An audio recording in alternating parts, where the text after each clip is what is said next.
好啊！咁今日呢段片咧，就想同大家分享幾個寫書法嘅技巧。咁你哋都可以喺片後面喺自己屋企度一齊練習點樣寫字。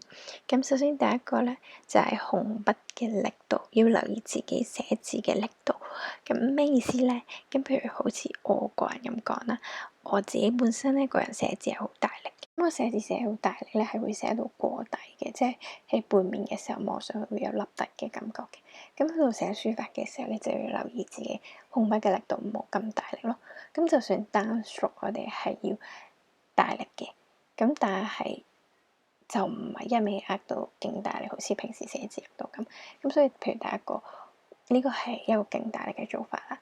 咁但係第二個我哋反而係學習下點樣控制嗰個力度，就算落到去單 stroke，我哋嗰個力度都唔使壓晒成隻手嘅力落去支筆度咁樣嘅，要學識去控制嘅力度。如果唔係嘅話咧，單 stroke 嗰條線就會變得太粗，太粗亦都唔會好靚咁樣咯。同埋如果你寫字慣咗太大力嘅時候咧，你去到 up stroke 就好難控制條線油噶。咁所以咧要學識咧去留意自己寫字嘅力度啦，咁樣。咁所以如果你慣咗寫字好大力嘅朋友咧，力度呢樣嘢就要花多少少時間去練習啦。好，跟住第二個部分咧，我就覺得係手腕嘅穩定性。咁呢個穩定性咧，其實係影響緊你寫字個線條咧，係咪穩定？其實就好似小朋友學寫字咁，初初寫字都唔穩嘅，啲線條會震下震下咁樣。咁因為咧，我哋有時慣咗咧寫字大力壓住支筆，先至揸得實支筆。咁但係咧，去到寫書法嘅時候咧，有啲線條我哋要好輕力去組成。咁好輕力嘅時候咧，你控制唔實支筆嘅時候咧，就會好容易線條會歪咗啦。咁所以咧，呢個就要靠咧輕力咁樣畫啲圈圈啦，去練習。咁譬如個 H 字啦，佢上面有個 up loop 嘅話，咁你就可以練下畫呢啲圈圈啦。又或者咧，去到一啲 Y 啊、J 字啊，咁有個lower loop，咁你可以試下畫向下嘅呢啲圈圈咁樣。咁呢啲圈圈咧，又係 upper stroke 嘅時候咧，咁就要輕力；向下 down stroke 嘅時候咧，就大力。咁就不斷練下。咁你見我中間其實有啲圈圈咧，個線條都唔夠定嘅，唔夠靚。咁你話就可以不斷練習下畫圓圈，畫呢啲半圓圈，跟住畫好似電線橋電線咁樣嘅圈，不斷練習畫呢啲圈，去練你嗰個手腕穩定性先。咁所以咧，其實呢啲基礎練習咧，對練好嗰個寫書法其實都係好重要嘅。書法其實唔係難寫，好多人都可以寫到，但係如果你要寫得精、寫得佳嘅話咧，咁基本嗰個功夫咧就要練得好。第三個小心得咧，我就覺得係要留意字同字之間嘅間距。咁寫字咧就唔係不斷咁樣練啦，而係每次都要留意下、反思下自己寫成點咁樣，點樣令到下次可以再做得好啲啦。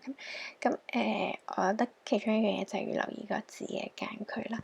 咩意思咧？就譬如我而家寫 practice 呢個字啦，咁樣，我哋要每個字母之間咧嗰個距離咧都係相若咯。咁每個人有自己嘅 style 同習慣都唔緊要嘅，咁但係你要拿捏到自己嗰個每個字嘅間隔，然之後每次要係平均噶啦。咁譬如呢個 practice 係咁，我每個字之間嗰個距離啦，都係差唔多嘅距離，差唔多嘅大細，咁個字先會好睇咯。咁呢樣要留意啦。如果呢個字每個字之間嘅距離是大是細嘅話，就會變得唔好睇啦。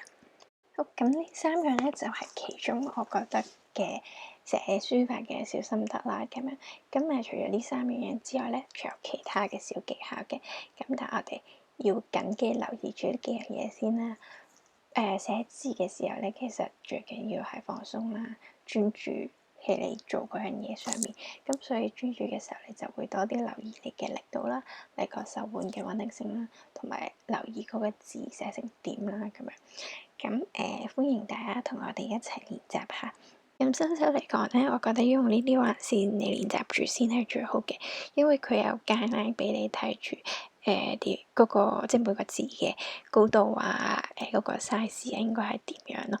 咁但係其實寫書法我自己覺得係冇分啱定錯啦，冇分點樣先一定係靚嘅，冇一個特定嘅公式，隨心就得㗎啦。咁如果你哋想要呢啲線而你冇呢一種簿嘅話，可以上網揾下，其實都有唔同嘅線，你可以 print 佢出嚟練習啦。如果你真係冇嘅話，你都可以喺我哋 Facebook post 度留言話俾我哋聽。因為我都整咗一個即係我自己嘅版本嘅呢啲界線，咁我亦都歡迎你哋用我哋嘅紙去練習咁樣咯。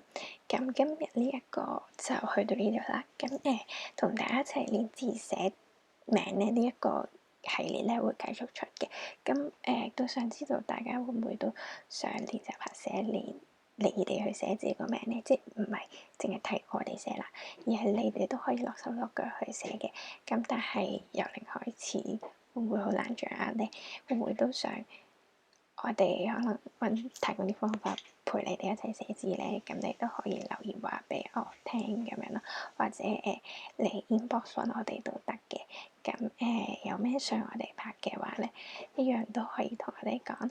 咁我哋下次再見啦，拜拜。